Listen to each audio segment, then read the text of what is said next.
क्या आपको भी transcription, translation, gene expression, DNA fingerprinting का कुछ भी समझ में नहीं आता और लगता है कि पता नहीं पेपर में इनमें से कैसे क्वेश्चंस आएंगे? क्या आपको नहीं समझ में आता कि किस टॉपिक को कितना पढ़ना है?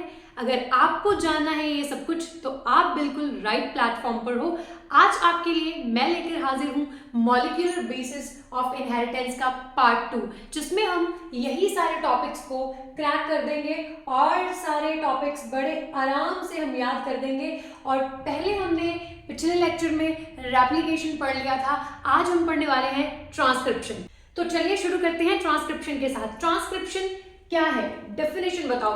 ट्रांसक्रिप्शन एक प्रोसेस है जिसमें डीएनए से प्रोसेस जो है वो आरएनए में कॉपी होती है। तो ये भाई क्या है कि इंफॉर्मेशन को आपने किधर से किधर भेजना है, डीएनए से आरएनए, यही क्या है ट्रांसक्रिप्शन। अब सिग्निफिकेंस पूछा है, बता दो क्या इसमें जाता है। सिंपल सी बात है, देखो जब भी ट्रांसक्रिप्शन होगी तो भैया आरएनए बनेगा जो कि हमें हेल्प करेगा बाद में प्रोटीन बनाने में। अगर ट्रांसलेशन होगी तो वो ट्रांसक्रिप्शन की वजह से है, पहले ट्रांसक्रिप्शन होती है फिर ट्रांसलेशन होती है। अब आगे देखते हैं हमने क्या क्या पढ़ना है। हमने आगे देखना है कि जो ट्रांसक्रिप्शन है उसकी बेसिक स्टेप्स कौन से हैं। 3 ही स्टेप हैं, इनिशिएशन, इलॉन्गेशन एंड टर्मिनेशन। फिर हमें देखना है कि कौन सी चीजें इसमें यूज होती हैं। हमें एंजाइम्स को याद रखना है, हमें कुछ ऐसी सीक्वेंसेस को याद रखना है जिसकी वजह से जो एंजाइम है अपना काम कर पाते हैं। सबके लिए हमें चाहिए होता है आरएनए पॉलीमरेज, एंड कहां से ट्रांसक्रिप्शन शुरू होगी उसके लिए हमें चाहिए होता है प्रोमोटर। तो चलिए शुरू करते हैं ट्रांसक्रिप्शन के साथ। देखो जो ट्रांसक्रिप्शन है, आपकी बुक में कुछ ऐसी आपको एक फोटोग्राफ दिखाई गई होगी जिसमें आपने देखा होगा भैया कि जो ट्रांसक्रिप्शन है उसमें आपको 2 डीएनए के स्ट्रैंड दिखा रखे हैं, है ना। तो फिर उसके ऊपर कुछ ऐसे एक येलो सा कुछ चिपका हुआ है और उसके ऊपर ऐसे उल्टा करके 6 लिख दिया। ये क्या है? देखो सिंपल सी बातें हैं, बड़े आराम से हम इसको कवर कर देंगे बेटा। देखो जो डीएनए रेप्लिकेशन तुमने पढ़ी थी वो तुम्हें पता है वो क्या थी, वो जस्ट डीएनए से डीएनए बनाने की प्रोसेस थी। वो तो नकल मारनी थी ना, जो था वही बना दिया। अब यहाँ से हम थोड़ी थोड़ी नकल करेंगे, हम पूरी नकल नहीं करेंगे। मतलब यहाँ पर बेटा दोनों के दोनों स्ट्रैंड्स कॉपी नहीं होंगे, यहाँ पर एक स्ट्रैंड कॉपी होगा। मतलब यहाँ से एक ही स्ट्रैंड कॉपी होके हमें एक स्टैंड वाला प्रोडक्ट मिलेगा। वो क्या होगा? वो होगा बेटा आरएनए। तो पहले तो तुमने डबल स्ट्रैंडेड से डबल स्ट्रैंडेड ही बनाया था, डीएनए से डीएनए बनाया था जब तुमने रेप्लिकेशन करी थी। अब हम क्या करेंगे भैया, डबल स्टैंडर्ड डीएनए को यूज करेंगे, उसके एक स्ट्रैंड को एज अ टेम्पलेट यूज करके हम उससे एमआरएनए बना लेंगे। ठीक है, तो यही प्रोसेस जो है वो है ट्रांसक्रिप्शन। अब तुम्हें जो बात याद रखनी है वो ये है कि जो हमने पहले एक बार पढ़ा था, जब स्टार्टिंग में हमने मॉलिक्यूलर बेसिस ऑफ इनहेरिटेंस का पहला लेक्चर लगाया था, हमने पढ़ा था कि जो डीएनए पैकेजिंग है उसमें आपने देखा था कि जो क्रोमेटिन थी कभी कभी तो टाइटली पैक्ड थी, कभी कभी लूजली पैक्ड थी। जब वो टाइटली पैक्ड थी उसको तुमने बोला हेटेरोक्रोमेटिन, जब वो लूजली पैक्ड थी तो तुमने उसको बोला यूक्रोमेटिन। तो मैंने वहां पर बोला था कि यूक्रोमेटिन क्या है, एक ऐसी क्रोमेटिन है जो क्या है, ट्रांसक्रिप्शनली एक्टिव है। अगर कोई चीज लूज है भाई तो एंजाइम्स फटाफट उसके ऊपर आकर के चिपक सकते हैं, मतलब वो जो एंजाइम्स हैं उनके लिए वो एक्सपोज्ड है। अब जो चीज टाइटली पैक्ड है तो उसमें एंजाइम कैसे जाएंगे, तो वो क्या थी, ट्रांसक्रिप्शनली इनएक्टिव। अब इससे हमें एक चीज पता चली कि पूरे डीएनए के ऊपर भैया ट्रांसक्रिप्शन नहीं होती है। जो ट्रांसक्रिप्शन है वो कुछ ही हिस्से पर होती है डीएनए के। हमने पहले देखा रेप्लिकेशन तो पूरे डीएनए स्टैंड पर ही होती थी, ठीक है, फिर वो अलग हो जाते थे, नए डीएनए जो बनते थे वहां से, है ना। तो अब इस में क्या है, कुछ ही पोर्शन पर जो है वो ट्रांसक्रिप्शन होती है, क्योंकि पूरा डीएनए जो है वो लूजली पैक्ड नहीं होता। अब जब जिधर जिधर लूज पैकिंग मिलेगी वहां पर ट्रांसक्रिप्शन हो जाएगी।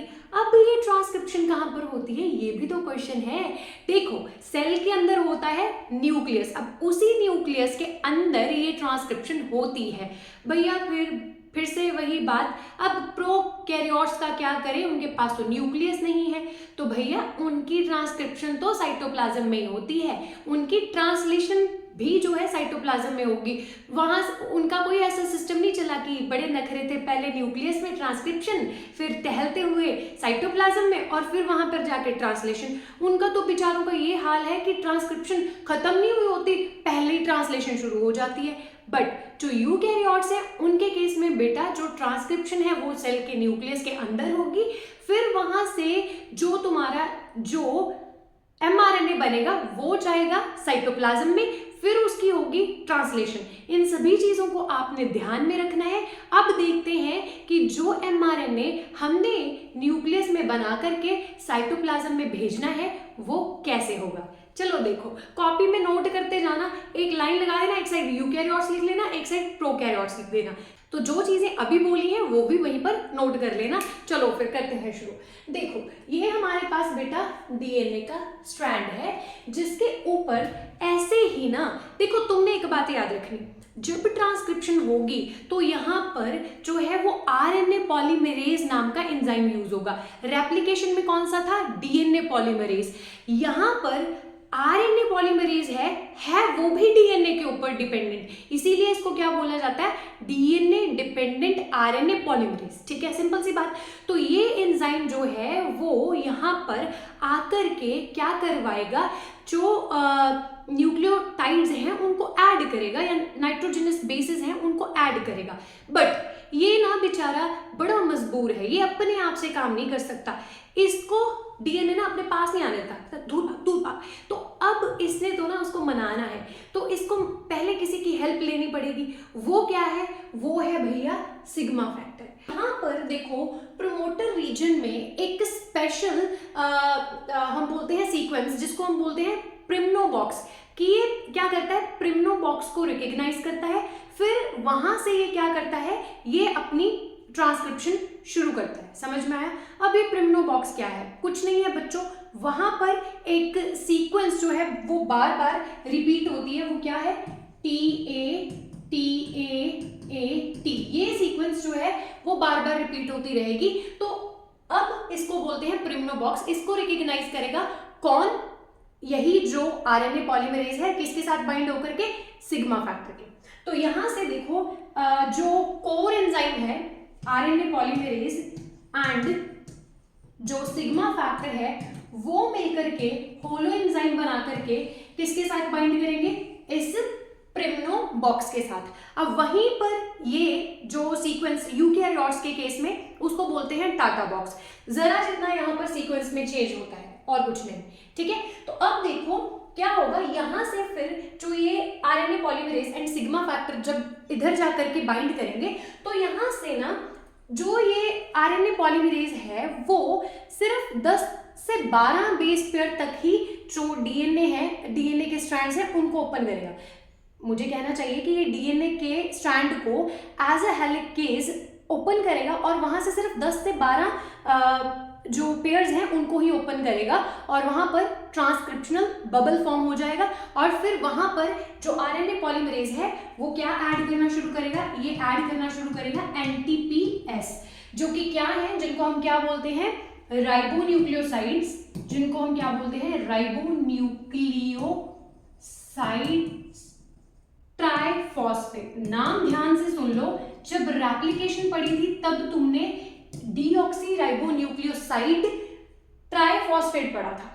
ठीक है, अब यहां पर क्योंकि आरएनए बनाना है तो राइबोन्यूक्लियोसाइड ट्राइफॉस्फेट की बात करेंगे। ठीक है, अब यहां पर जो तुम ये ऐड करोगे ना, अब ये डुअल फंक्शन परफॉर्म करेगा। क्या डुअल फंक्शन परफॉर्म करेगा भैया, एक तो ये एक्ट करेगा एज अ सबस्ट्रेट, ठीक है, एज अ सबस्ट्रेट, क्योंकि एन बेसिस ही है ये, जिनके साथ क्या अटैच है, जिनके साथ बस 2 एक्स्ट्रा फॉस्फेट लगे हुए हैं। ठीक है, अब देखो ट्राइफॉस्फेट है ना, तो मतलब इसके साथ क्या है, 3 ऐसे एक्स्ट्रा फॉस्फेट लगे पड़े थे। अब इन 3 फॉस्फेट में से 2 यहां से जो है वो टूट जाएंगे। ठीक है, और फिर यहां से एनर्जी बनाने में हेल्प करेंगे। तो ये एज अ सबस्ट्रेट भी एक्ट करेगा और दूसरा काम ये क्या है, एनर्जी सोर्स की तरह एक्ट करेगा, एनर्जी सोर्स की तरह। समझ में आई बात तुम्हें? ठीक है, क्योंकि जो यहाँ से पायरोफॉस्फेट निकलेगा फर्दर उसके ऊपर पायरोफॉस्फेट हाइड्रोलेज अटैक करेगा और क्या कर देगा, वहां से एनर्जी रिलीज करवा देगा और वही एनर्जी इस प्रोसेस के लिए यूटिलाइज होगी। इतना समझ में आया तुम्हें? कोई बच्चा ये भी पूछ सकता है कि जो यहाँ से एनर्जी रिलीज हुई है वो कहाँ पर बेसिकली यूज हुई है? वो जो तुम यहाँ पर ये वाले ही नाइट्रोजनस बेसिस ऐड कर रहे हो, वो उनमें जो हाइड्रोजन बॉन्ड्स बनाने हैं तो उनमें एनर्जी चाहिए है, तो यहाँ से वो एनर्जी जाती है। इसके साथ ही इतना हमने कर लिया है। चलो फिर से वापस वहीं पर चलते हैं जो हमने क्या करा था, स्लाइड देखी थी। अब देखो जरा कैसे। अब इसके साथ ही हम मूव करते हैं दोबारा उसी स्लाइड पर। अब देखो, अब क्या है, जब सिग्मा फैक्टर बाइंड कर गया है तो ये रेप्लिकेशन के लिए बबल ओपन हो गया है और फिर वहां पर जो है न्यूक्लियोटाइड्स ऐड होना शुरू हो गए हैं। अब सिग्मा फैक्टर यहाँ से रिलीज हो जाएगा और जो आरएनए पॉलीमरेज है वो क्या करता जाएगा, और एनटीपीज ऐड करता जाएगा और उनको एज अ सबस्ट्रेट यूज करता जाएगा। जो एक्स्ट्रा वो दो फॉस्फेट उसके पास पड़े हैं उनको तोड़ करके वहां से रिलीज करवा के उनसे एनर्जी लेता रहेगा और हाइड्रोजन बॉन्ड्स बनाता रहेगा। इतना होता रहेगा, ठीक है। अब आगे जब यही जो आरएनए पॉलीमरेज है जब ये टर्मिनेटर रीजन पर पहुंचेगा, वहां पर ये क्या होगा, यहां पर और आगे जो है सिंथेसिस नहीं होगी, वहां पर और आगे जो एनटीपीज है वो ऐड नहीं होंगे। अब यहाँ पर क्या है, हमने यहाँ से सिंथेसिस को रोकना है, वो कैसे होगी, अब फिर से यहाँ पर एक फैक्टर चाहिए होगा जिसको हम क्या बोलेंगे, रो फैक्टर। अब पहले कौन सा था, सिग्मा फैक्टर, अब कौन सा है लास्ट में, रो फैक्टर। अब रो फैक्टर आकर के बाइंड करेगा और इसके आगे बैठ के रोने लगेगा, चलो मेरे साथ, चलो मेरे साथ, चलो मेरे साथ, इसको रोते रोते साथ ही ले जाएगा। जब ये ही नहीं रहेगा तो यहाँ से आगे सिंथेसिस नहीं होगी। हम बोल सकते हैं कि यहाँ से फिर जो आरएनए जो फॉर्म हुआ है वो रिलीज हो जाएगा और ऐसे ट्रांसक्रिप्शन की प्रोसेस जो है वो खत्म हो जाएगी। समझ में आया तुम्हें इतना? चलो, ये था इनिशिएशन, एलोंगेशन एंड टर्मिनेशन। समझ में आया? डायरेक्शन जो है वो 5 प्राइम टू 3 प्राइम ही रहेगी क्योंकि हम कोडिंग स्टैंड के अकॉर्डिंग चलेंगे, ठीक है, क्योंकि उसकी क्या होती है पोलैरिटी, 5 प्राइम टू 3 प्राइम होती है, उसके अकॉर्डिंग जाएंगे हम। समझ में आया तुम्हें? चलो ठीक है। अब बात करेंगे पोस्ट ट्रांसक्रिप्शनल मॉडिफिकेशंस की। बेटा बात याद रखो, जो यहाँ पर तुम्हारा एमआरएनए फॉर्म हुआ है वो अभी मेच्योर नहीं है, इसलिए हम उसको एचएनआरएनए बोलते हैं। समझ में आया तुम्हें? अब उसी आरएनए को हम भेजेंगे आगे। अब क्या होगा तुम देखो जरा, उसकी होगी ट्रांसक्रिप्शनल मॉडिफिकेशंस। उसकी क्या होंगी, ट्रांसक्रिप्शनल मॉडिफिकेशंस। अब तुम्हें इससे पहले मुझे एक डायग्राम दिखानी है, पहले तुम उस डायग्राम को देखो, फिर तुम्हें समझ में आएगा कि हम क्या बात कर रहे हैं। देखो, अगर ये एक सेल है और उस सेल के अंदर ये न्यूक्लियस है, तो यहां पर हुई थी रेप्लिकेशन जिससे बना था डीएनए। फिर रेप्लिकेशन के बाद आज हम पढ़ रहे हैं ट्रांसक्रिप्शन, तो ट्रांसक्रिप्शन भी कहां पर हुई है, न्यूक्लियस के अंदर हुई है, ठीक है। और यहां से बना है एचएनआरएनए जो कि मैच्योर नहीं है। उसको जब तुम बाहर भेजोगे तो उसको बाहर भेजने से पहले ही न्यूक्लियस के अंदर ही उसको मॉडिफाई किया जाता है, उससे बनाया जाता है एमआरएनए। मतलब एचआरएनए बनता है, उसको मॉडिफाई करके एम से मॉडिफाई, एम से एमआरएनए बना देते हैं। फिर वो जाता है न्यूक्लियस में से कहां पर, साइटोप्लाज्म में, जिससे फर्दर ट्रांसलेशन होती है और प्रोटीन्स बनते हैं। इतनी बात याद रखो, कुछ बच्चों को रीजन ही नहीं याद रहता। अगर बात करें प्रोकैरियोट्स की तो उनका तो सब कुछ गरीब है, साइटोप्लाज्म में ही होगा क्योंकि भैया उनके पास कौन सा न्यूक्लियस है, ठीक है। तो उनमें तो ऐसे भी हो जाता है, ट्रांसक्रिप्शन खत्म नहीं हुई, ट्रांसलेशन पहले ही हो गया, ठीक है, तो वहां पर ही हो जाता है। अब देखो क्या हुआ, अब तुम्हें क्या करना है, अब तुम्हें मैच्योर करना है किसको, जो तुमने यहाँ पर एचएनआरएनए बनाया था, तो तुम्हें उसको क्या करना है, मैच्योर करना है। तो उसको हम क्या कहते हैं, उसी चीज को हम बोलते हैं मॉडिफिकेशन। तो ट्रांसक्रिप्शन के बाद है तो पोस्ट ट्रांसक्रिप्शनल मॉडिफिकेशंस। चलो देखते हैं कि क्या है ये पोस्ट ट्रांसक्रिप्शनल मॉडिफिकेशंस, ठीक है। एक तो तुम्हें क्या करना है, जो तुम्हारे पास HNRNA है उसको उसके 5 प्राइम एंड पर एक टोपी पहना देनी है। ठीक है, ठीक है, एक टोपी पहना दो, डन। अब वो जो टोपी है उसके 5 प्राइम एंड पर होगी। फिर तुमने देखना है कि जो तुम्हारे पास RNA बन के आया है उसमें कुछ ऐसी सीक्वेंसेस हैं जो कुछ भी कोड नहीं करती, कुछ ऐसी सीक्वेंसेस हैं जो कोडिंग करेंगी, जिनसे क्या है आगे प्रोटीन्स बनेंगे। ठीक है, अब जो कुछ भी कोड नहीं कर रही हैं उनको हम बोलेंगे इंटेरॉन्स, और उनको हमें रिमूव करना पड़ेगा। समझ में आई बात? तो एक तो तुम्हें टोपी पहनानी है, एक टोपी पहना करके क्या तुम उसकी बेइज्जती कर रहे हो? टोपी पहनाकर किसी को पूंछ लगाते हैं क्या? यहां पर करेंगे हम, टोपी भी पहनाएंगे और उसको टेल भी लगा देंगे। 3 प्राइम एंड पर तुमने पूंछ लगा देनी है। ठीक है, तो तुमने देखो ये बेचारा क्या है, एक गरीब सा क्या बन गया यहाँ पर, देखो ये तुम्हारे पास क्या है mRNA, और इसके तुमने 5 प्राइम एंड पर इसको क्या पहना दी, एक टोपी, और फिर तुमने क्या कर दी अपनी मर्जी से इसको 3 प्राइम एंड से क्या लगा दी, टेल लगा दी। मर्जी नहीं भाई, प्रोसेस है। ठीक है, बस ऐसे याद कर लेना। एक मिनट, कलर चेंज करते हैं। जो ये 5 प्राइम वाला एंड है यहाँ पर बेटा क्या होता है, ऐसे एक ग्वानोसिन अपने 3 फॉस्फेट लेकर के बैठा होता है। हमने क्या करना है, यहां से इसका एक फॉस्फेट रिमूव कर देना है। ठीक है, और फिर यहां पर हमने एक मिथाइल ग्रुप ऐड कर देना है। क्या ऐड कर देना है, मिथाइल ग्रुप। ठीक है, बस तुम याद कर लो, मिथाइल ग्रुप वाली टोपी पहना देनी है 5 प्राइम एंड के ऊपर, बस बन गई बात। अब आगे देखो, जो फिर 3 प्राइम एंड है उसके ऊपर तुम क्या करोगे, बार बार जो है एडेनाइन ऐड करते रहोगे। एक लंबी सी एडेनाइन की टेल, जिसको तुम पॉली एडेनाइलेशन बोलते हो, वो प्रोसेस करके टेल लगा दोगे। समझ में आया तुम्हें? तो 3 प्राइम एंड पर तुम 200 से 300 बेस पेयर्स की एडेनाइन की टेल ऐड करा दोगे, और इसी प्रोसेस को तुम बोलोगे पॉलीएडेनाइलेशन। और फिर तुम यहां से जो इंटेरॉन्स हैं उनको कर दोगे रिमूव, बाकी बचे एक्सोन्स जो है वो जुड़ जाएंगे, और फिर ये बन जाएगा सेप्लाइज्ड mRNA, जो फिर रेडी है, जिसकी ट्रांसलेशन अब हो सकती है। समझ में आया तुम्हें?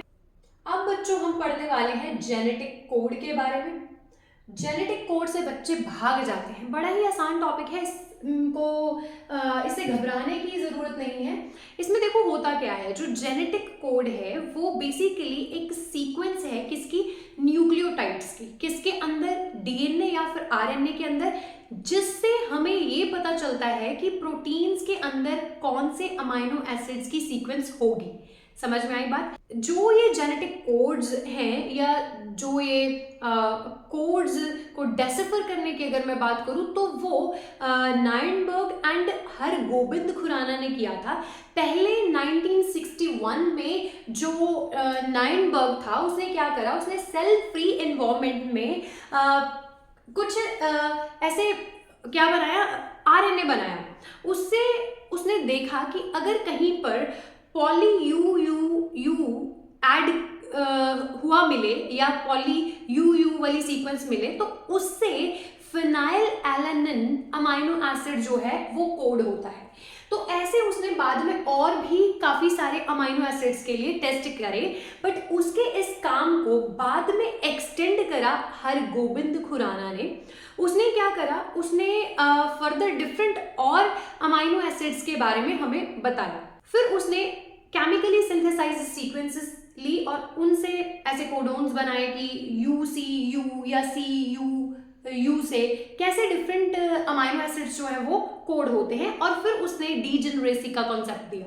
उसने बताया कि कैसे एक ही अमाइनो एसिड के लिए डिफरेंट जो कोडोन्स हो सकते हैं। ठीक है, उसने ये बात बताई थी। तुम्हें पता है कि एक डीएनए के अंदर या आरएनए के अंदर सिर्फ जो है 4 तरह के नाइट्रोजनस बेसिस ही मिलते हैं। अब उनके हम कैसे कॉम्बिनेशंस बनाएं कि हम अमाइनो एसिड्स को कोड कर पाए। तो जॉर्ज गेमाओ ने बताया कि अगर डीएनए और आरएनए में मिलने वाले हम 4 नाइट्रोजनस बेसिस के अरेंजमेंट्स ऐसे बनाएं, कॉम्बिनेशंस ऐसे बनाएं कि उनसे कोडोन बने तो वो कैसे होगा।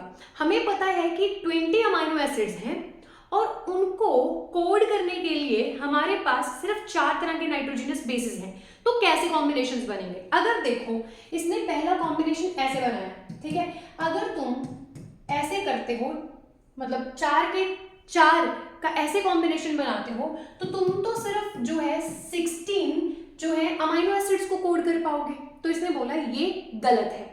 तो फिर इसने आगे क्या देखा, अगर तुम ऐसे करो इसका क्यूब कर दो तो तुम टोटल 64 अमाइनो एसिड्स को कोड कर सकते हो। कहता भाई यही चीज ठीक है, क्योंकि हमारे पास 16 से तो ज्यादा 20 अमाइनो एसिड्स हैं जिनका हमें पता है, तो उनको कोड करने के लिए हमें ऐसा जो है अरेंजमेंट बनाना पड़ेगा। इस वजह से जो तुम्हारे पास जो वो टेबल है ना खतरनाक सा, उसमें जो तुम 3-3 का सेट देख रहे हो और उसके आगे फिर अमाइनो एसिड का नाम देख रहे हो, वो इस भैया की देन है। समझ में आया तुम्हें? चलो फिर देखते हैं कि कैसे हम जेनेटिक कोड को पढ़ेंगे और टेबल को यूज करके कैसे हम बताएंगे कि अमाइनो एसिड क्या है, कौन सा है इससे कोडेड। चलो फिर देखते हैं जल्दी से। अब देखो बेटा, अब ये तुम्हारे पास क्या है, एक टेबल है जिससे तुम पता कर सकते हो कि कौन सा कोडोन किस अमाइनो एसिड को कोड करता है। ठीक है, समझ में आया तुम्हें? अब देखो तुम्हें ये पढ़ना बड़ा मुश्किल लगता है, बड़ा ही बट ये आसान है, वो कुछ भी इसमें डिफिकल्ट नहीं है। देखो कैसे, देखो तुमने ये फर्स्ट लेटर देखना है, तुमने सेकंड लेटर देखना है, तुमने थर्ड लेटर देखना है। अब कैसे देखना है, तुम देखो यहाँ पर 3-3 का सेट दे रखा है ना। तुम अगर इस बॉक्स में देखो तो तुम्हें सब में पहला लेटर यू मिल रहा है, सब में देखो सब में पहला लेटर यू है, ठीक है। नेक्स्ट देखो, नेक्स्ट तुम अगर इस बॉक्स में देखते हो तो तुम्हें सब में पहला सी मिल रहा है, अपनी बुक में देख सकते हो तुम, ठीक है। और फिर तुम्हें इधर सब में ए दिखाई दे रहा है, ठीक है। तो देखो फर्स्ट लेटर बॉक्स के सामने जो लिखा है उसके अकॉर्डिंग है। अब इस बॉक्स में इसके सामने सब में क्या होगा, पहला लेटर जी होगा। समझ में आया? अब सेकंड लेटर की बारी है, अब सेकंड लेटर की बारी है। अब देखो सेकंड लेटर तुमने पढ़ना है इस तरफ को ऐसे, ठीक है। सेकंड लेटर जो यहां पर है क्या वही है, यू। देखो इन सब में सेकंड लेटर जो है बेटा वो यू है, इन सब में सेकंड लेटर जो है वो यू है, इन सब में सेकंड लेटर सी होना चाहिए। बन गई बात। इन सब में सेकंड लेटर बेटा देखो ए है, इन सब में सेकंड लेटर जी है, जो ऊपर लिखा है वही है। देखो सेकंड लेटर जो इसके इस बॉक्स में आएगा वही होगा। समझ में आ गया तुम्हें? अब देखो थर्ड लेटर कैसे पढ़ेंगे हम। थर्ड लेटर बेटा तुमने हर बॉक्स के पीछे जो दे रखा है उसके अकॉर्डिंग बनाना है। देखो हर बॉक्स में यू सी ए जी दिया है, यू सी ए जी दिया है, इस बॉक्स के लिए भी यू सी ए जी, इसके लिए भी यू सी ए जी, ठीक है। हर एक तुम बोल सकते हो कॉलम के एंड में जो तुम्हें बॉक्स मिला है उसमें 4 के चारों लेटर्स मिले हैं, ठीक है। अब तुमने क्या करना है, लास्ट में बस हर बॉक्स में ये उठा करके लिख देना है U C A G, U C A G, U C A G, U C A G, U C A G, सब में यही है। समझ में आया? देखो कितना आसान था। अब देखो अब आगे बेटा हमने करने हैं याद अमाइनो एसिड। वही तो मुश्किल है, वही नहीं याद होता, क्या करेंगे मैडम, ये तो हो जाएगा, ठीक है। अब देखो सीक्वेंस बताने वाली हूँ, आराम से याद हो जाएगी भाई। देखो कैसे, देखो यहां पर है PHELEU, ठीक है। इसका क्या मतलब होता है, इसका मतलब होता है फेनाइलएलेनिन, ल्यूसिन, आइसोल्यूसिन, मिथ्योनिन, वैलिन, ठीक है। ये तुम्हें याद करना है। अब देखो तुम इसको ऐसे याद कर लो, पहले आई सॉ मेथी वाला। एक सर थे यूट्यूब पर, उन्होंने ये ट्रिक बता रखी थी, मुझे अच्छी लगी, मैंने सोचा मैं भी ये पढ़ा देती हूँ बच्चों को। तो देखो पहले आई सॉ मेथी वाला, कितना आसान बना रखा है ना उन्होंने। देखो पहले आई सॉ मेथी वाला। अब आई सॉ का मतलब क्या है, आइसोल्यूसिन, ठीक है।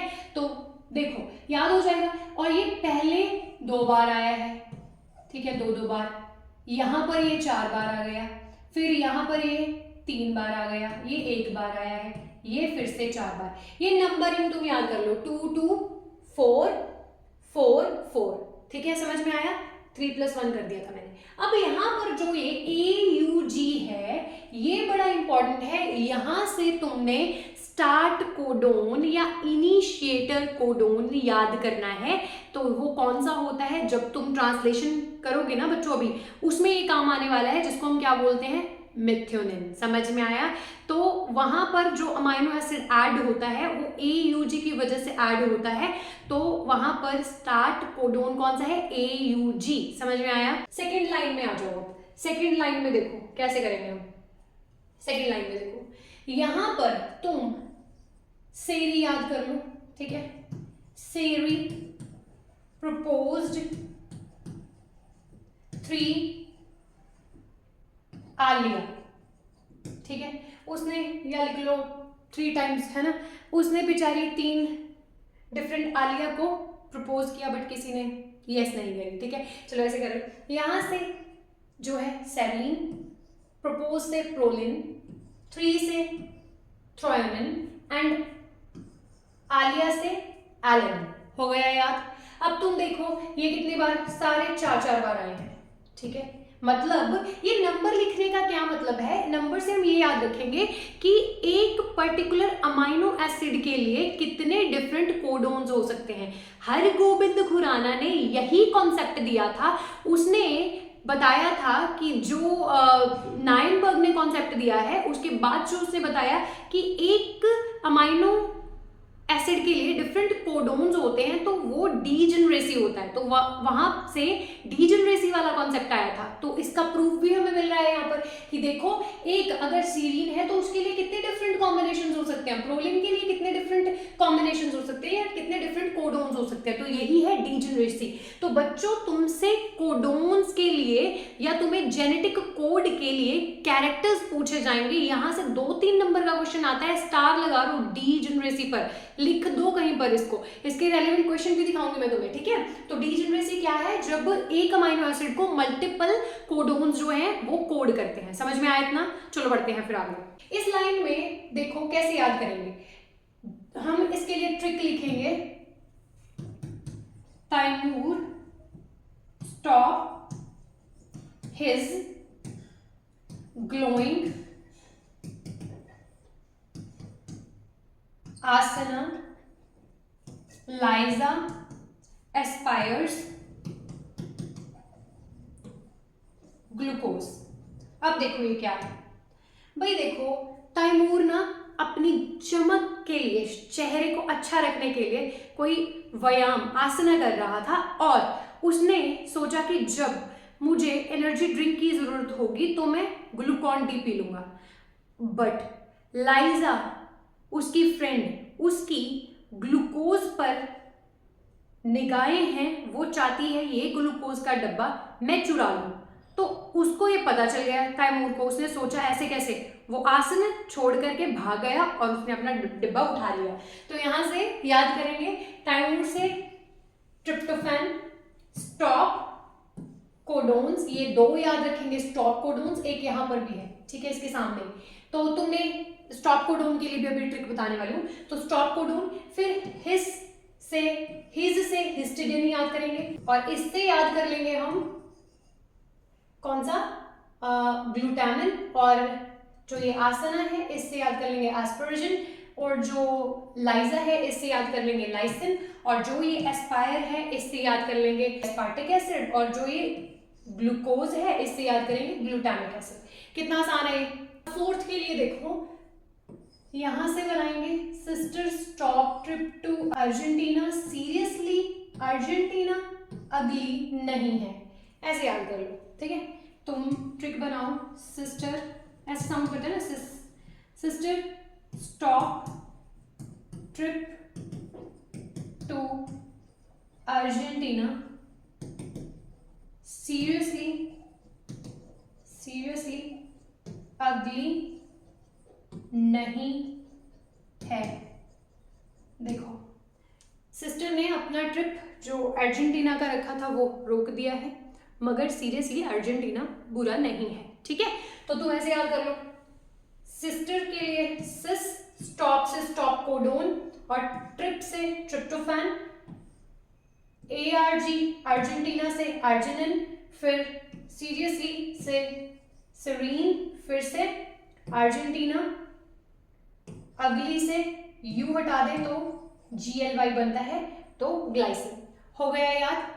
कितना आसान है देखो याद करना। तो ऐसे तुम लोग ट्रिक फॉलो कर सकते हो। अब बात आती है स्टॉप कोडोन्स की। तो स्टॉप कोडोन्स को कैसे याद करें? देखो बड़ा आसान है। देखो तुम ऐसे याद कर लो, you are away, you are away, ठीक है, UAA, यू आर गॉन, तो तुम याद कर लो UAG, यू गो अवे, ठीक है, तो तुम याद कर लो UGA। बन गई बात? यही है स्टॉप कोडोन्स, ऐसे याद कर लो, you are away, you are gone, you go away, ठीक है। तो ऐसे बन जाएंगी ट्रिक्स। तो ये है तुम्हारे 3 स्टॉप कोडोन जो ट्रांसलेशन की प्रोसेस में तुम्हें काम आएंगे, ठीक है। तो यहां से क्वेश्चन आएगा। बन गई बात मेरे बच्चों? एक क्वेश्चन कर ले फिर इसके बेसिस पर, बड़ा ही आसान होने वाला है, वो भी देखो कैसे है। फिर तुम्हारे सामने है एक क्वेश्चन, क्या तुम बता सकते हो कि ये टीआरएनए कौन से अमीनो एसिड को कोड करता है? बता सकते हो तुम? चलो देखते हैं फिर कैसे। देखो जो हमने अभी टेबल पढ़ना सीखा उसको यूज करके हम बता देंगे कि यहाँ पर कौन सा अमीनो एसिड होगा। तो देखो तुमने यहाँ पर जो सीक्वेंसेस दे रखी हैं उनमें से mRNA की सीक्वेंस को देखना है। अगर tRNA की देखोगे तो क्वेश्चन गलत होगा। हमेशा mRNA की सीक्वेंस को देखो। mRNA के ऊपर ही तो tRNA अटैच होता है ना, ठीक है। तो अब देखो यहाँ पर क्या है, यहाँ पर mRNA के ऊपर tRNA अटैच है और तुमने ये वाली सीक्वेंस जो है वो पढ़नी है। देखो तुमने ये वाली सीक्वेंस पढ़नी है। तो यहाँ पर क्या है, फर्स्ट क्या है C, सेकंड क्या है C, थर्ड क्या है A। अब फर्स्ट लेटर देखो C किधर मिलेगा तुम्हें? इस बॉक्स में मिलेगा, ठीक है। और सेकंड C तुम्हें कहां पर मिलेगा? सेकंड C, सेकंड लेटर यहां से, सेकंड बेस इधर को, ठीक है। कोई भी बच्चा यहीं पर ना देखे, ठीक है। तो यहां से तुम्हें मिल जाएगा तुम्हारा सेकंड C। और जो तुम्हारे पास A है थर्ड बेस, वो किधर मिलेगा? थर्ड बेस क्या है बेटा? A है। तो तुमने इन दोनों में कॉमन बॉक्स ये वाला है, उसके सामने जो ये 4 लेटर हैं उनमें से हमने ढूंढना कौन सा है? A, उसको देखना है ये वाला। तो इनमें कौन सा आएगा फिर? प्रोलिन। तो यहां पर हमारा आंसर क्या हो जाएगा? प्रोलिन। समझ में आ गया तुम्हें? ठीक है, समझ में आ गया तुम्हें? चलो देखो बढ़ते हैं फिर इसी के साथ आगे। आई होप आपको ये अच्छा लगा होगा। अगर ये अच्छा लगा है तो प्लीज लाइक करो और सेशन को आगे शेयर भी करो। चलो बढ़ते हैं फिर नेक्स्ट टॉपिक की तरफ। नेक्स्ट तुम्हारे सामने एक बड़ा ही प्यारा क्वेश्चन है जो कि जेनेटिक कोड के बेसिस पर ही है। तुम्हें समझना है कि इसको कैसे करना है। देखो भैया, अब मैंने तुम्हें पहले ही बोला था कि जेनेटिक कोड के बेसिस पर तुम्हें कैरेक्टर्स के बेसिस पर क्वेश्चन आ सकता है, और वैसा है भी। देखो क्वेश्चन ये 2020 में पूछा गया था, आज से 5 साल पहले। अब देखो क्या था, one of the salient feature, कहते one of the feature of the genetic code is that it's universal. कहते एक तो जेनेटिक कोड जो है वो यूनिवर्सल है। इसका क्या मतलब होता है समझो। इसका मतलब ये होता है कि अगर एक ऑर्गेनिज्म के अंदर कोई कोडोन ल्यूसिन के लिए है, तो अगर वही कोडोन किसी और ऑर्गेनिज्म में मौजूद है तो वहां पर भी वो ल्यूसिन को ही कोड करेगा। समझ में आया तुम्हें? मतलब ये होता है यूनिवर्सल नेचर। नेक्स्ट आगे 2 कैरेक्टर तुमसे पूछे हैं। नेक्स्ट तुम्हें मैंने पहले बताया था कि हर गोविंद खुराना ने डीजेनरेसी का कॉन्सेप्ट दिया था, तो वो दूसरा कैरेक्टर हो जाएगा कि भैया एक अमाइनो एसिड को कोड करने के लिए डिफरेंट कोडोन्स होंगे। थर्ड है कि जो जेनेटिक कोड है वो अनएम्बिगुअस है। इसका क्या मतलब है? इसका मतलब ये है कि जो एक अमाइनो एसिड के लिए जो भी कोडोन तुम देख रहे हो, लेट सपोज तुमने अब इस टेबल में अगर तुमने CUU को देखा है तो वो किसको कोड कर रहा है? ल्यूसिन को। अब ये नहीं है कि CUU यहां पर कहीं और पर किसी और अमीनो एसिड को कोड करेगा, ऐसा नहीं है, ठीक है। हाँ ये बात है कि एक अमीनो एसिड के लिए डिफरेंट सेट्स हैं बट जो एक पर्टिकुलर सेट इसके हिस्से में आ गया वो और किसी के हिस्से में नहीं जाएगा। ये बात समझ में आई तुम्हें? ये बात समझ में आई तुम्हें? दोबारा सुन लो, एक अमाइनो एसिड के लिए डिफरेंट कोडोन्स हो सकते हैं, बट एक पर्टिकुलर कोडोन जो एक पर्टिकुलर अमाइनो एसिड को कोड कर रहा है वो किसी और अमाइनो एसिड को कोड नहीं करेगा। तो ये अनएम्बिगुअस नेचर है, तो तुम्हें यही याद रखना है। ये 3 कैरेक्टर्स हम याद करेंगे, ठीक है? तो ये हमारे क्वेश्चन का आंसर हमें मिल गया। नेक्स्ट क्वेश्चन है which is the initiator codon, name the amino acid it codes for. तो इनिशिएटर मतलब स्टार्ट कोडोन, मतलब AUG। कोड किसको करता था? मेथियोनिन को। अगर तुम्हें ये चेक भी करना है तो तुम्हारे लिए होमवर्क है, तुम चेक करके टेबल में देख करके बताना AUG से कौन सा कोड होगा, ठीक है? तो आंसर में बताना कि कौन से रो में या कौन से कॉलम में तुम्हें ये देखने को मिला है, ठीक है? चलो फिर बढ़ते हैं अब आगे। नेक्स्ट हमारे पास है भैया ट्रांसलेशन का प्रोसेस। ट्रांसलेशन के लिए हमें क्या क्या चीजें रिक्वायर्ड रहती हैं? mRNA चाहिए है, tRNA चाहिए है, RNA चाहिए है। इसमें 3 स्टेप रहेंगे, इनिशिएशन, एलोंगेशन, टर्मिनेशन। और इसके बेसिस पर तुम्हें पहले 2019 में 5 नंबर में फुल फ्लेज क्वेश्चन पूछ लिया गया था। अब ऐसा नहीं होगा, डिफरेंट तरह के क्वेश्चन हमें देखने को मिलेंगे। तो देखो, मैंने तुम्हें पहले भी बताया था कि जब न्यूक्लियस में से किसके अंदर, यूकेरियोट के अंदर से mRNA न्यूक्लियस में से बन करके सब मॉडिफिकेशन के बाद साइटोप्लाज्म में आता है, तो वहां से उसकी क्या होती है? ट्रांसलेशन, ठीक है? अब वही ट्रांसलेशन की हम बात कर रहे हैं, बट प्रोकैरियोट्स के पास कोई साइटोप्लाज्म के अंदर न्यूक्लियस नहीं है, तो सब कुछ ही साइटोप्लाज्म के अंदर, ठीक है? अब देखो क्या होगा। अब इस डायग्राम को बड़ा ध्यान से देखोगे तुम, और तुम्हें ये समझ में भी आएगा। यहां से दिखेंगे, दिख रहा है आई गेस तुम्हें, ये देखो, ठीक है? दिख रहा है अच्छे से? अगर ये तुम्हारे पास mRNA है तो mRNA के ऊपर बेटा तुम्हें कुछ बेसिस भी दिखाई दे रहे हैं, देखो बेसिस दिखाई दे रहे हैं, ठीक है?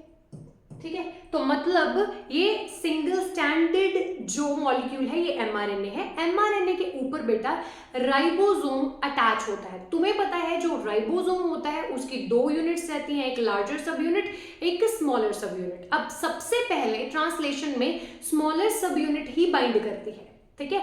जो लार्जर सब यूनिट है वो बाद में बाइंड करेगी, ठीक है? It's like a trap, you know, trap बनाएंगे, कहते हैं आओ आओ tRNA, तुम्हें तो हम देखेंगे, ऐसे कैसे तुम भाग के निकल के दिखाओ, तुम जितनी देर अमाइनो एसिड नहीं देते तुम हमें, देखो कैसे। अब पहले क्या होगा कि जो ये mRNA है उसके ऊपर सबसे पहले जो है राइबोसोम अटैच होगा। एक बात तुम याद कर लो कि जो राइबोसोम होता है ना, जो राइबोसोम होता है उसके अंदर बेटा तुम्हें जो है वो तुम्हें rRNA भी देखने को मिलेगा, और उसके अंदर तुम्हें कुछ प्रोटीन्स भी देखने को मिलेंगे, उसके अंदर तुम्हें प्रोटीन्स भी देखने को मिलेंगे। इसकी वजह से ही ये जो राइबोसोम है उसकी कुछ कैटालिटिक प्रॉपर्टी भी होती है, ठीक है? कैटालिटिक प्रॉपर्टी होती है जो इसको क्या करेगा, जिससे क्या होगा, ट्रांसलेशन का रेट जो है बेटा वो इंक्रीज करेगा। इतनी बात याद रखो, ठीक है? इस बात को कहीं पे नोट करो, जल्दी करो। अब देखो मैंने क्या बोला कि mRNA के ऊपर सबसे पहले इसी राइबोसोम की जो स्मॉलर यूनिट है वो आकर के अटैच हो जाएगी।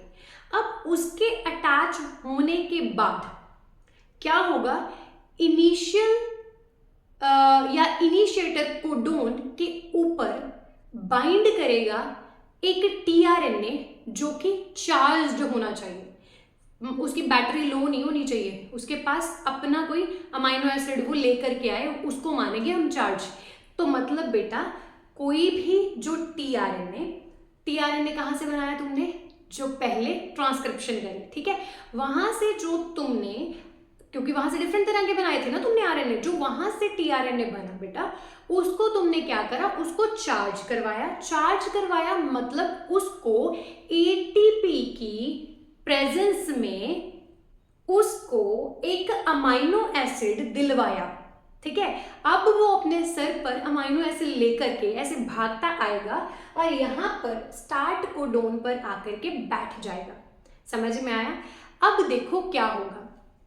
अब तुमने ये कैसे याद करना है, तुमने ऐसे याद करना है, अगर ये तुम्हारे पास एक अमाइनो एसिड है तो ये अगर उसका 3 प्राइम एंड है तो इसके ऊपर एक अमाइनो एसिड लगा होना चाहिए।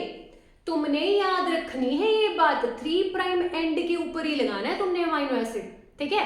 तो 3 प्राइम एंड के ऊपर तुमने अमाइनो एसिड लगाया और उसको क्या बना दिया, चार्ज बना दिया, ठीक है। अब ये चार्जिंग ना ऐसे नहीं हो जाएगी, इसके लिए एक एंजाइम चाहिए होता है जिसको हम क्या बोलते हैं, अमाइनो एसाइल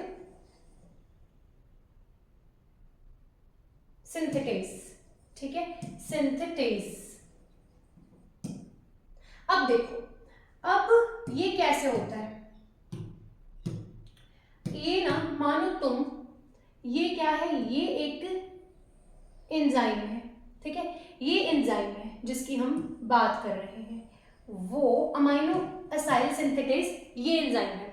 अब ना जो तुमने अमाइनो एसिड टीआरएनए के ऊपर बिठाना है उसके लिए इसके पास पर्टिकुलर साइट होगी। तो मतलब हम ये बोल सकते हैं कि जो पर्टिकुलर अमाइनो एसिड तुमने बाइंड करना है तो उसके अकॉर्डिंग ही तुम्हें एंजाइम चाहिए होगा, ठीक है। अब इसकी शेप देखो पहले कैसे बनाएंगे, ऐसे बनाएंगे ना, ऐसे। तो ऐसे अगर यहाँ पर एक पॉकेट होगी, तो अब यहाँ पर अगर ऐसी साइट होगी तो ये अपने अंदर बिठा सकता होगा किसको, इस अमाइनो एसिड को। तो मतलब पहले ये एंजाइम अमाइनो एसिड को पकड़ेगा, ठीक है, ऐसे अमाइनो एसिड को पकड़ेगा। अरे भैया कलर क्यों चेंज हो जाता है, देखो ये क्या करेगा, ये अमाइनो एसिड इसमें आ जाएगा और साथ ही के साथ बेटा फिर इसने टीआरएनए को देना है ना, टीआरएनए को देना है, तो टीआरएनए को कैसे देगा, ये कलर चेंज करने दो मुझे। देखो अब यहाँ पर मानो ये है टीआरएनए और अब ये बेटा यहाँ पर इनमें बना देगा बॉन्डिंग, अब इनमें ये बना देगा बॉन्डिंग, अब ये इसके साथ अटैच हो जाएगा। समझ में आई तुम्हें बात। अब बेटा ये जो तुम्हारा टीआरएनए है ये ऐसा बन जाएगा और फिर ये यहां से रिलीज, और इसको बोलेंगे हम चार्ज्ड टीआरएनए। समझ में आई तुम्हें बात।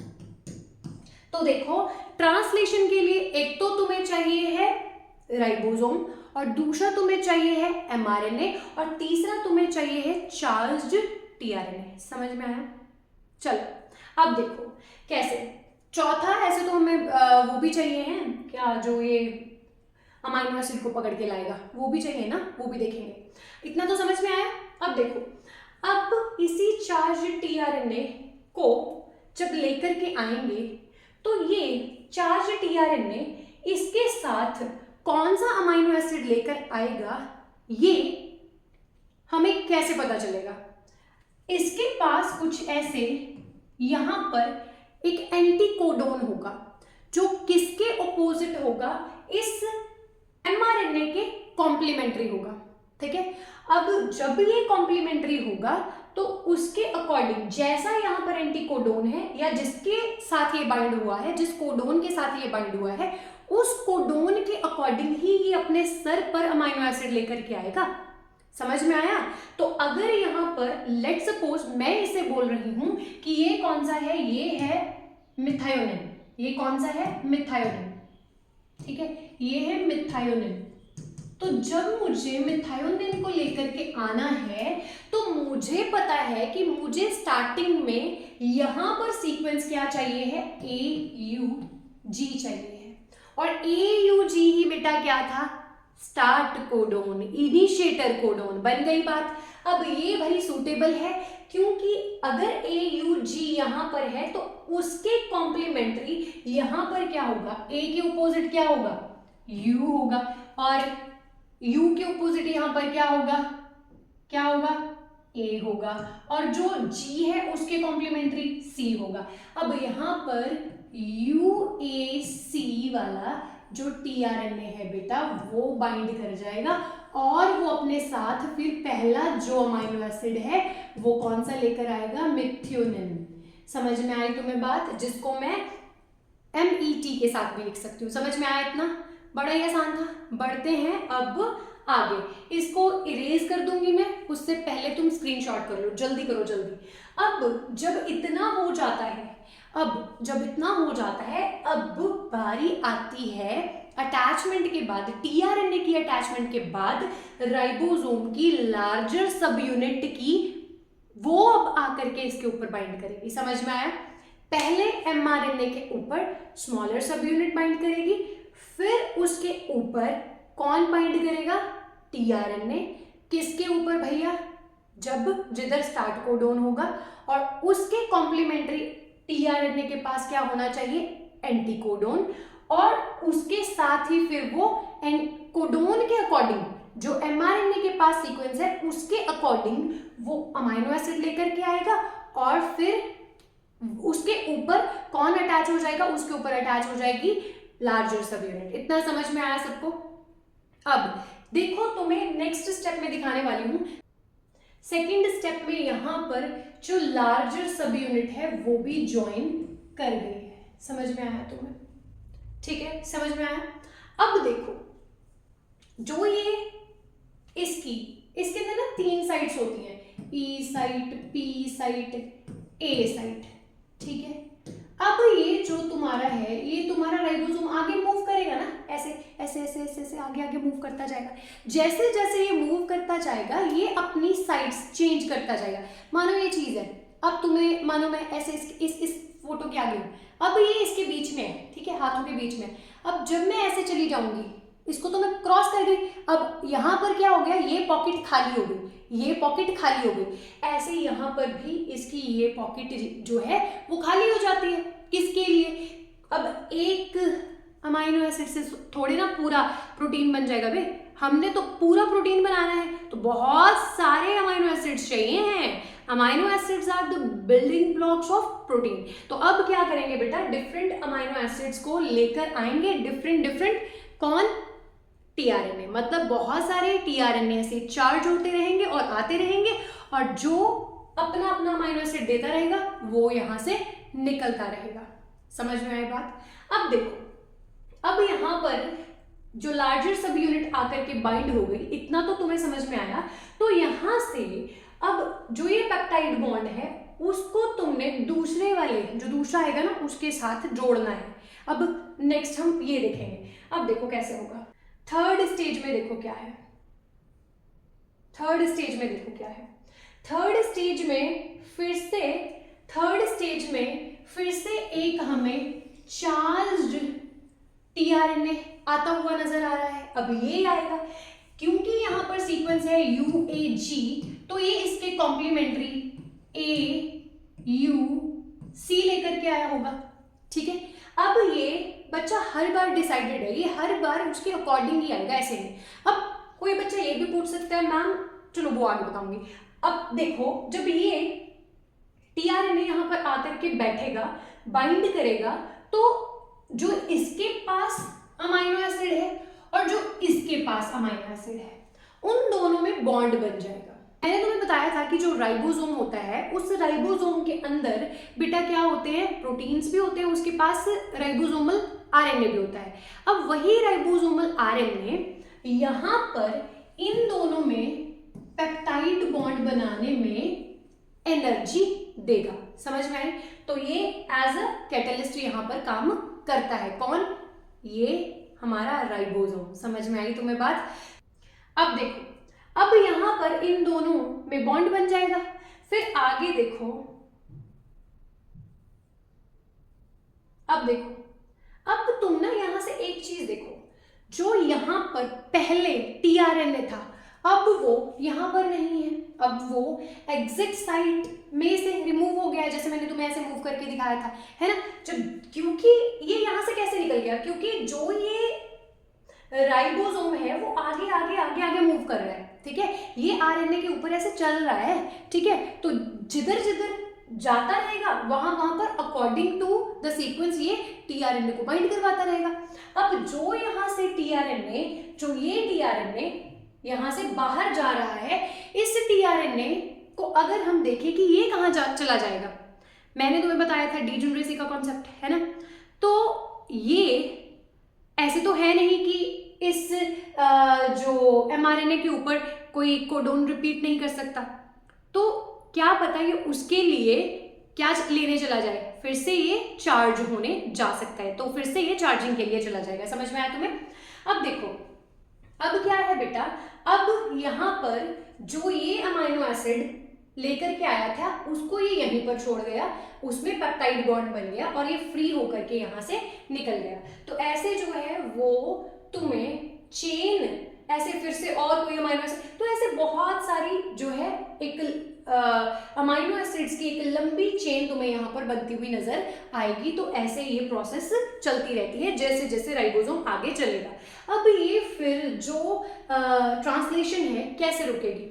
ये ट्रांसलेशन तब रुकेगी जब इसको लास्ट में क्या मिलेगा, एक स्टॉप कोडोन, मतलब UGA, UAG, UAA में से कोई भी एक कोडोन जब मिल जाएगा तब ये ट्रांसलेशन जो है वो रुक जाएगी, क्योंकि उन स्टॉप कोडोन्स के लिए कोई भी tRNA जो है वो अमाइनो एसिड नहीं ला सकता। समझ में आई बात? या हम कहें कि ऐसी कोडोन के लिए कोई एंटी कोडोन नहीं है। समझ में आया?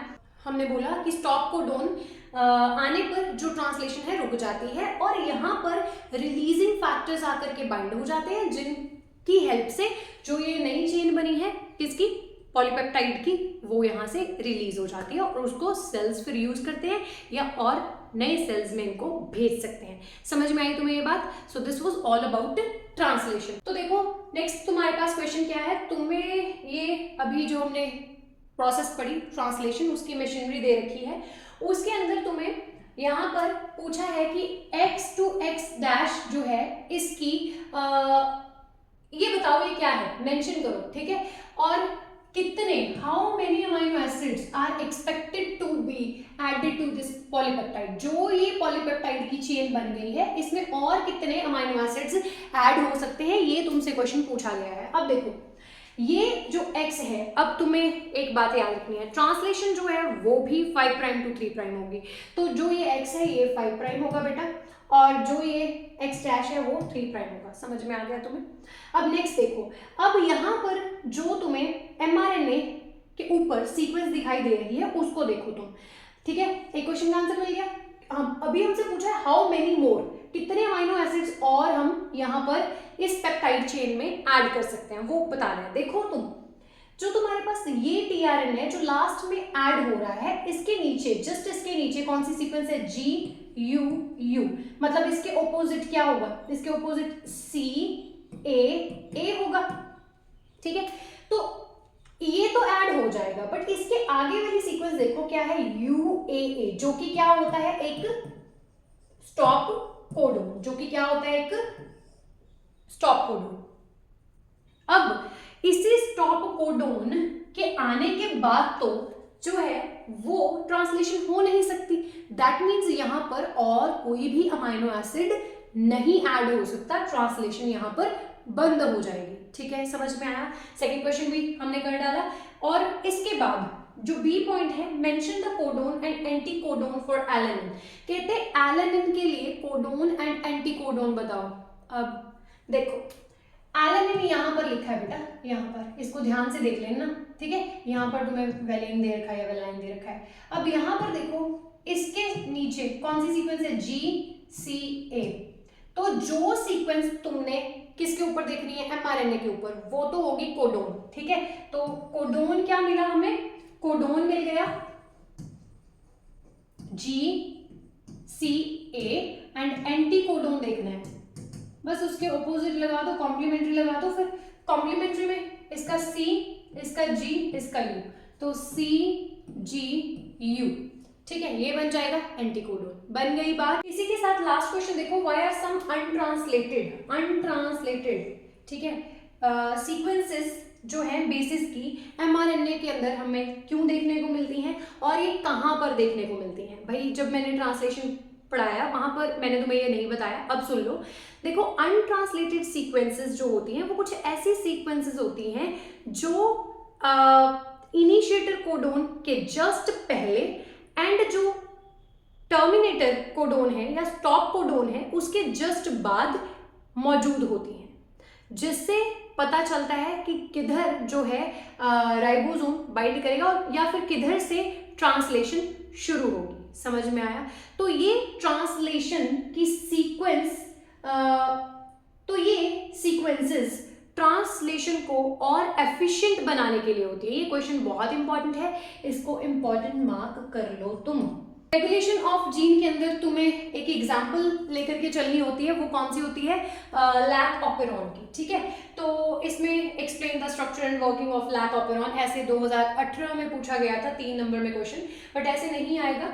अब देखो, जो जीन एक्सप्रेशन है वो कब होती है, कहां पर होती है, क्यों होती है, कौन उसे कंट्रोल करता है, ये देखेंगे हम। तुम्हें मैंने जो ये डायग्राम दिखाई ना बेटा, इस डायग्राम में, इस सेल में, इस न्यूक्लियस में से जो तुम्हें एमआरएनए निकलता दिखाई दे रहा है, तो मतलब यहाँ पर डीएनए से पहले क्या बनी थी? डीएनए से यहाँ पर एमआरएनए बना था, मतलब यहाँ पर क्या हुई थी? ट्रांसक्रिप्शन हुई थी। फिर यहाँ से एमआरएनए बाहर निकला तो ट्रांसलेशन हो गई थी। अब तुम्हें बस यही चीजें देखनी है। अब देखो, अगर तुम्हें जीन के एक्सप्रेशन को, पहले तो ये बात समझे कि जीन एक्सप्रेशन क्या होता है। जीन एक्सप्रेशन का क्या मतलब होता है कि किसी सीक्वेंस का अपने आप को एक्सप्रेस करना और अपने आप से पॉलीपेप्टाइड को बनाना। अब पॉलीपेप्टाइड बनेगा या नहीं बनेगा, या हम कहें कि किसी प्रोसेस में कोई एंजाइम चाहिए है, क्या वो एंजाइम बनेगा या नहीं बनेगा, उस चीज को हमने रेगुलेट करना है। बस इसी को हम जीन एक्सप्रेशन कह रहे हैं। अगर तो वो चलता रहता है काम, अगर उसकी वजह से प्रोटीन बन रहा है, उसकी वजह से पॉलीपेप्टाइड बन रहा है, उसकी वजह से एंजाइम बन रहा है, तो हम बोलेंगे कि जीन एक्सप्रेस हो रहा है। अगर हम बोल रहे हैं कि जीन एक्सप्रेशन नहीं हो रहा है, मतलब वो चीज जो है वो स्विच ऑफ है, तो हम बोलेंगे कि वहां से ये सारी चीजें नहीं बन रही हैं। समझ में आया तुम्हें?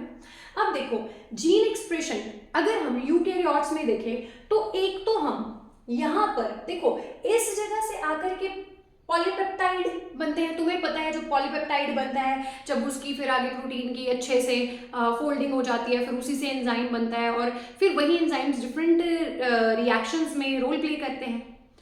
तुमने वो क्या करना है, उस एंजाइम को बनने से रोकना है। अगर कोई रिएक्शन हो रही नहीं, अगर कोई रिएक्शन नहीं हो रही है, तुमने देखो XYZ कोई रिएक्शन हो रही थी, उसमें एंजाइम चाहिए था, तो तुमने इस प्रोटीन को पकड़ा, फोल्ड किया, क्वाटरनरी स्टेज तक ले गए, और उसकी अच्छी सी फोल्डिंग करके तुमने उसको बोला अब तुम प्रोटीन नहीं हो, जाओ तुम एंजाइम हो, करो ये रिएक्शन। तब तो भैया ये प्रोसेस करवाएंगे हम। ठीक है, अगर तुम्हारे पास वो XYZ रिएक्शन हो नहीं रही, तो क्यों फालतू का ये प्रोटीन बेचारे को परेशान कर रहे हो, क्यों उसको एंजाइम बनाने में लगे हो तुम, क्यों तुम उसको और कामों में लगा रहे हो? ठीक है, फिर यहां से प्रोटीन नहीं बनाएंगे, मतलब फिर हम एक्सप्रेशन को क्या करेंगे? रेगुलेट करेंगे ना बेटा, दोनों तरीके से। अगर नहीं चाहिए तो हम क्या करेंगे? उसको ऑफ कर देंगे, अगर चाहिए है तो उसको हम उसी ऑपेरॉन को ऑन कर लेंगे। ठीक है, समझ में आया ना तुम्हें? अभी इसको तुम एग्जाम्पल के साथ समझना। अब देखो, अगर यूकेरियोट्स के अंदर जीन एक्सप्रेशन की बात करनी है हमें, तो मतलब ये gene expression environmental factors decide करेंगे कि होना चाहिए या नहीं होना चाहिए। मेटाबॉलिज्म कैसा चल रहा है अंदर, वो डिसाइड करेगा कि होना चाहिए कि नहीं होना चाहिए। समझ में आएगा तुम्हें? अब देखो, जीन एक्सप्रेशन जब यूकेरियोट्स में होगा, तब या तो तुम ट्रांसक्रिप्शन लेवल पर ही रोक दो कि भैया ट्रांसक्रिप्शन ही मत होने दो, अब आगे फिर कैसे एमआरएनए बनेगा और कैसे फिर उससे प्रोटीन बना लोगे तुम। ठीक है, यहां पर रोक दो, या फिर तुम करो कि प्रोसेसिंग लेवल पर रोक दो, जो तुम उसकी मॉडिफिकेशन करने पर लगे थे उसको रोक दो, या फिर जो ये मॉडिफाई वगैरह होकर के न्यूक्लियस में से निकल करके जब ये साइटोप्लाज्म में आ रहा था तो उस लेवल पर रोक दो इसको, या फिर तुम क्या करो कि जब ये ट्रांसलेशन होने लगी है तो उस लेवल पर इसको रोक दो। तो ये तो होता है यूकेरियोट्स के केस में। समझ में आया? अब देखो, ये प्रोकैरियोट्स तो इतने गंदे हैं, इनके पास तो न्यूक्लियस नहीं है। अब इनका क्या करें हम? इनके केस में भैया हम कहेंगे कुछ नहीं, फिर ट्रांसक्रिप्शन ही रोक दो, ये तो बदतमीज है, इनका तो न्यूक्लियस है नहीं, तो न्यूक्लियस नहीं है, बदतमीज नहीं है, अच्छे बेचारे। ठीक है, तो इनका न्यूक्लियस नहीं है, तो हम क्या करेंगे भैया, इनके ट्रांसक्रिप्शन लेवल पर ही इनका ये जीन एक्सप्रेशन जो है उसको रेगुलेट कर देंगे। समझ में आ गया ये कॉन्सेप्ट? आई गेस इससे आसान नहीं हो सकता। अगर समझ में आया तो प्लीज अभी लाइक करो और इस वीडियो को शेयर करो। चलो बढ़ते हैं अब आगे।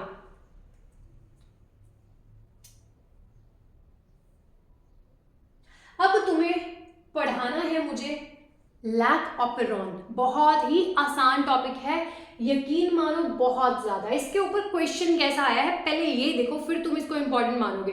देखो 2020 में क्वेश्चन आया था बेटा, तुम्हें ना इतनी सी ऐसे ये बना करके दे दी थी एक स्ट्रक्चर, इसमें तुम्हें बोला कि भैया देखो लैक्टोज कैटाबॉलिज्म हो रहा है इन एब्सेंस ऑफ इंड्यूसर, और ये ई कोलाई के अंदर कर रहे हैं, मतलब हम प्रोकैरियोट के अंदर कर रहे हैं ये वाला जीन एक्सप्रेशन।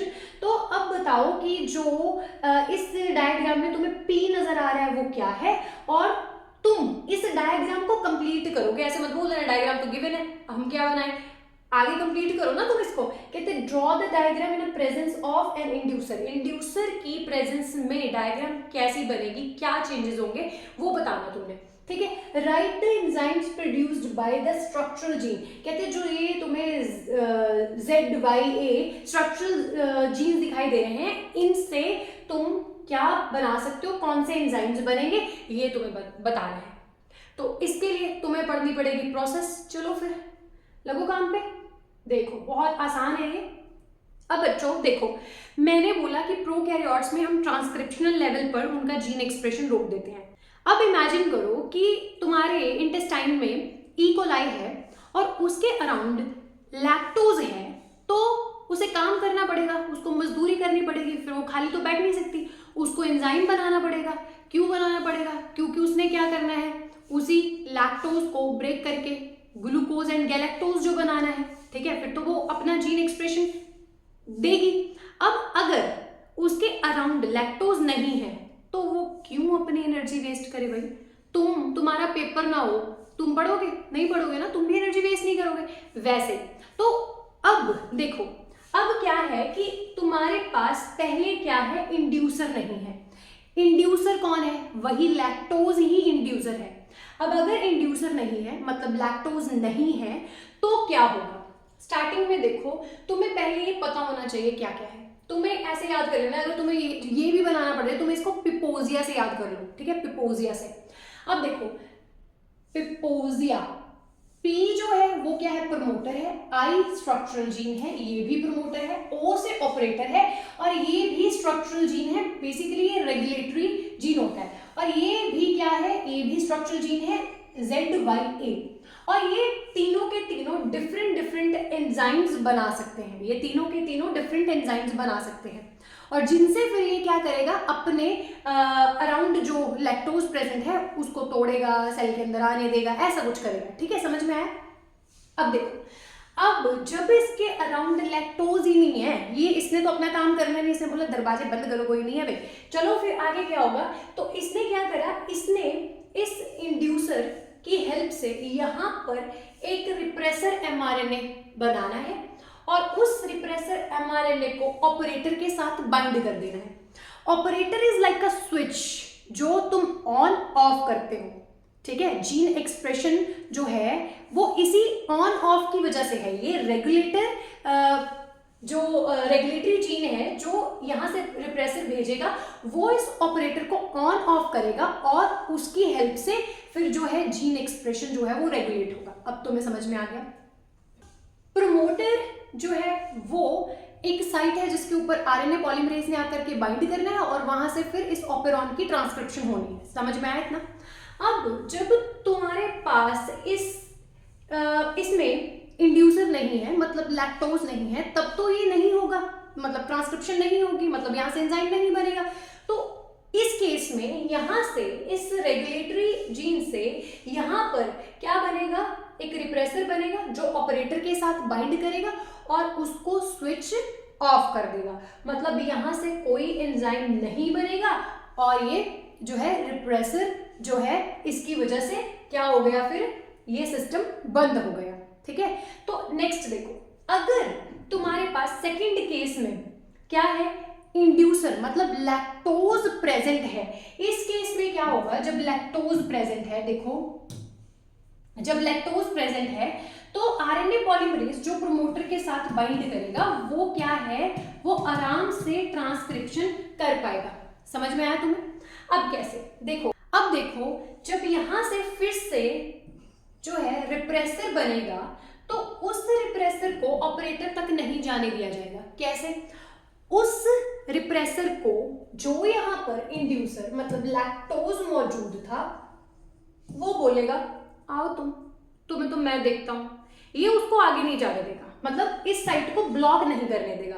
अब क्या होगा, यहां से जो रिप्रेसर आया था उसके साथ इंड्यूसर जो है वो बाइंड कर जाएगा और ये इस रिप्रेसर को इनएक्टिव कर देगा, उसको इनएक्टिव कर देगा। ठीक है, अब क्या होगा, ऑपरेटर जो है वो स्विच ऑन रहेगा और फिर यहां से जो स्ट्रक्चरल जीन्स हैं इनसे डिफरेंट एंजाइम्स बनेंगे। अब जो Z है इससे बीटा गैलेक्टोसाइडेज बनेगा, Y से परमीएज बनेगा, A से जो है वो ट्रांसलेशन के लिए ट्रांस एसिटाइलेज बनेगा। समझ में आया तुम्हें? अब ये जो डिफरेंट एंजाइम्स हैं इनके रोल्स क्या हैं तुम्हें ये पता होना चाहिए। जो बीटा गैलेक्टोसाइडेज है वो ग्लूकोज की डाइजेशन में काम आता है, ये ग्लूकोज डाइजेशन में हेल्प करता है। और जो ये परमीएज है, परमीएज परमिशन देगा, मतलब ये सेल के अंदर लैक्टोज की एंट्री करवाएगा, लैक्टोज एंट्री इनटू सेल।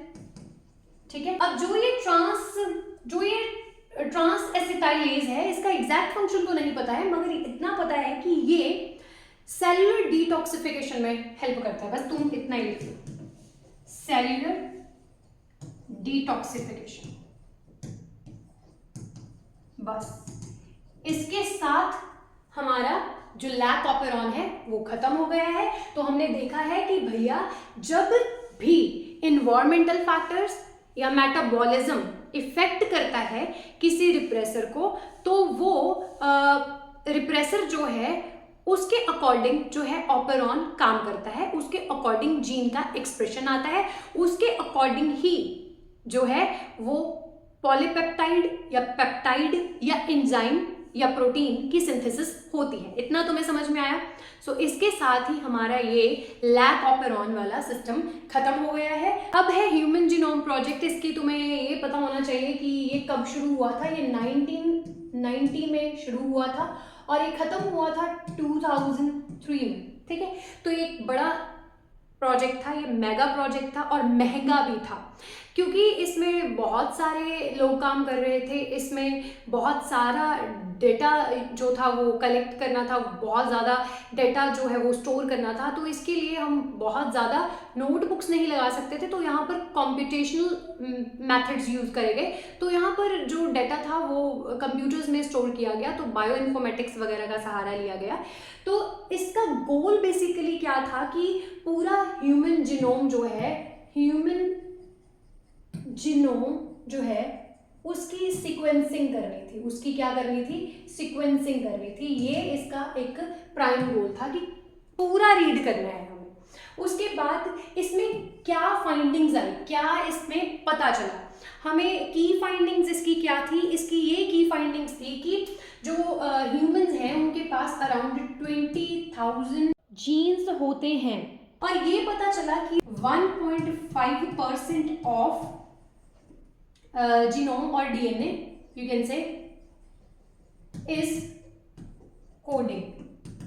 ठीक है, और बाकी जो है वो कुछ भी कोड नहीं करता है, बट उसकी बड़ी इंपॉर्टेंस है क्योंकि वो रेगुलेटरी जीन्स की तरह एक्ट करेंगी वो सीक्वेंसेस जो कुछ भी कोड नहीं करती हैं।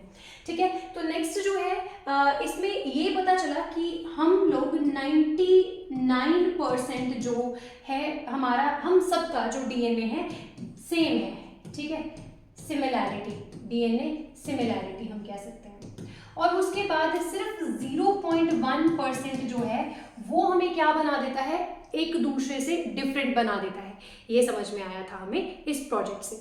इसके अंदर एक बात और याद कर लो, वो है कि इसमें कौन सी दो अप्रोचेस यूज करी गई। इसमें एक अप्रोच तो थी कि पूरा हमने जो सीक्वेंस है उसको रीड करना है, और दूसरा हमने ये भी रीड करना है कि कौन सी सीक्वेंसेस नॉन कोडिंग है। तो ये दो अप्रोचेस इसमें फॉलो करी गई। तो मतलब एक थी एक्सप्रेस्ड सीक्वेंसेस टैग वाली, जिसमें पूरा हमने कौन कौन सी सीक्वेंसेस एक्सप्रेस करती हैं वो स्टडी करना था। एक थी सीक्वेंस एनोटेशन अप्रोच, जिसमें पूरी सीक्वेंस को ही पढ़ना था।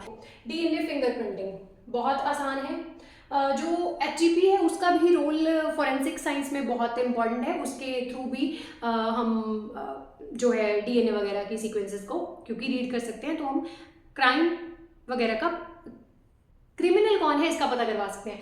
अब देखो DNA फिंगरप्रिंटिंग क्या है, इसमें हमने कॉन्सेप्ट पढ़ना है, इसकी एप्लीकेशंस पढ़नी है और हमने इसके बारे में पढ़ना है कि VNTRs मतलब वेरिएबल नंबर टेंडम रिपीट्स क्या है, ये देखना है हमें।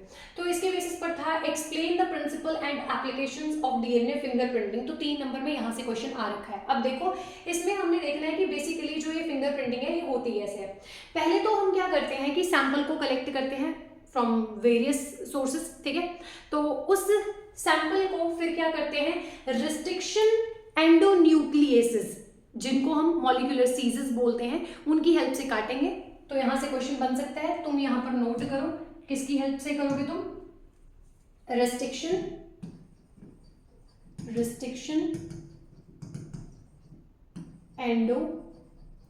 एंडोन्यूक्लियेसिस, इसकी हेल्प से तुम इस DNA का क्या बना दोगे, इसके छोटे छोटे फ्रेगमेंट्स बना दोगे। क्या बना दोगे तुम, फ्रेगमेंट्स बना दोगे। फिर उन्हीं फ्रेगमेंट्स की तुम इलेक्ट्रोफोरेसिस कर दोगे, मतलब उसको तुम under the influence of electric current तुम according to charge and size move करता हुआ देखोगे, इसी प्रोसेस को बोलते हैं इलेक्ट्रोफोरेसिस।